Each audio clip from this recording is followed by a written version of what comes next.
जो 16 विधायकों को नोटिस जारी किया गया है जिसमें आदित्य ठाकरे का नाम नहीं है, उसके मायने क्या? आदित्य ठाकरे का नाम शामिल ना करने का मकसद क्या है? क्या ठाकरे के नाम को नहीं छेड़ा जाएगा लेकिन शिवसेना को हथिया लिया जाएगा? यह कोशिश है, क्योंकि ठाकरे नाम पर अगर आप नोटिस देंगे तो एक इमोशनल फैक्टर आता, डेंट लगने का सवाल होता, कुछ विधायक बागी शायद उससे पलट सकते थे। एक ये फैक्टर, और जो ये व्हिप चेंज हुआ है जिसमें राहुल नार्वेकर की तरफ से चीजें आ रही हैं, ये अब शिवसेना जो उद्धव ठाकरे के पास है उसको कैसे डेंट पहुंचा रही है?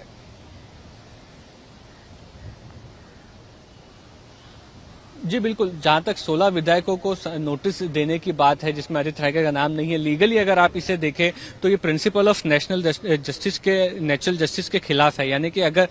5 लोगों ने मिल करके कोई क्राइम किया है तो आप सिर्फ 4 लोगों को सिलेक्ट करके सजा नहीं दे सकते, ये बात तो साफ है। लेकिन आप जैसा बता रहे थे वो बात अभी तक समझ में आ रही है कि कहीं ना कहीं एक इमोशनल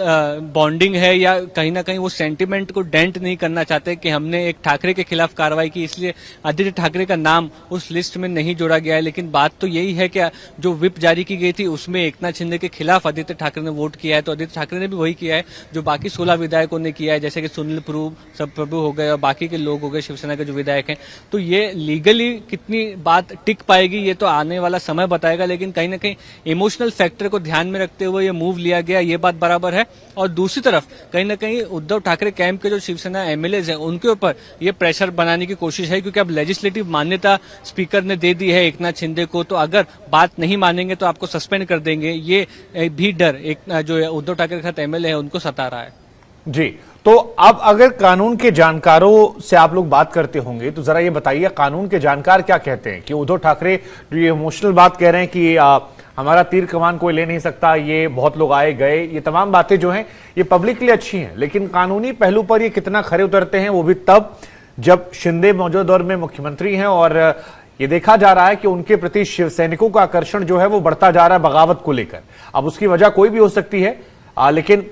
जो ये आकर्षण बढ़ रहा है इसको, ये शिवसेना के तीर कमान को कितना ज्यादा छीनने में या जाने की तरफ इशारा कर रहा है, और कानून के जानकार इसको लेकर क्या समझा रहे हैं? जी बिल्कुल, अगर आप एआईएडीएमके का केस देखें तो उसमें भी ऐसे ही हुआ था कि जब 2 फैक्शंस की तरफ से पार्टी की डिमांड की गई थी, एक सिंबल की डिमांड की गई थी, तो उस सिंबल को सील कर दिया गया था। तो कहीं ना कहीं ये डर भी उद्धव ठाकरे को सता रहा है कि जब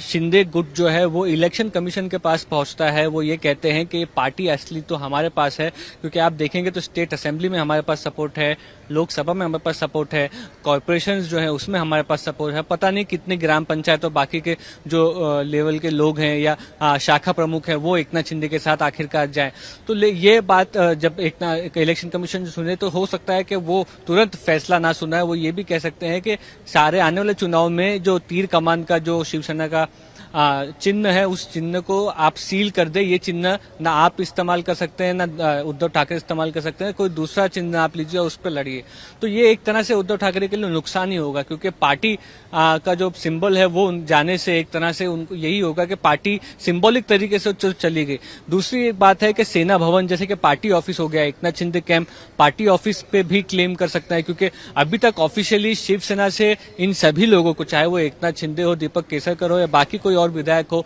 उन लोगों को शिवसेना से नहीं निकाला गया है, उनकी प्राइमरी मेंबरशिप जो है वो रद्द की नहीं गई है। तो अगर वो चाहे तो पार्टी ऑफिस में, पार्टी मीटिंग्स में शामिल हो सकते हैं, वो मीटिंग्स में शामिल होने नहीं दिया जाएगा उनको, तो पार्टी ऑफिस को लेकर के इलेक्शन कमीशन जा सकते हैं, पार्टी ऑफिस भी सील हो सकता है। तो कानूनी जानकार हमको यही बता रहे हैं कि लॉ में प्रोविजन है, उस प्रोविजन पे कोर्ट ऑर्डर क्या देता है ये आने वाला वक्त बताएगा। कोर्ट का ऑर्डर किस तरीके का होगा ये कोई भी शख्स नहीं बता सकता है, लेकिन कानूनी प्रोविजन आप कह सकते हैं कि शेड्यूल 10 को लेकर भी है, जिसमें कहीं ना कहीं एकनाथ शिंदे का जो पड़ रहा है वो कमजोर है। लेकिन उसके साथ ही साथ एआईएडीएमके के केसेस अगर आप देखें तो पार्टी सिंबल अक्सर ऐसे केसेस में सील भी किया जा सकता है जब तक इस पूरे मामले पर डिसीजन नहीं आ सकता है। तो वो एक पॉलिटिकल डेंट इलेक्शन के टाइम पे डेंट होगा क्या उद्धव ठाकरे के लिए। ये सारी चीजें जो है आने वाले वक्त में क्लैरिटी होगी, बट इसमें प्राविधान है, कानूनी एक्सपर्ट्स कह रहे हैं कि आगे आने वाले समय में ये जो लड़ाई है ये और बढ़ने वाली है और पेचीदा भी होने वाली है।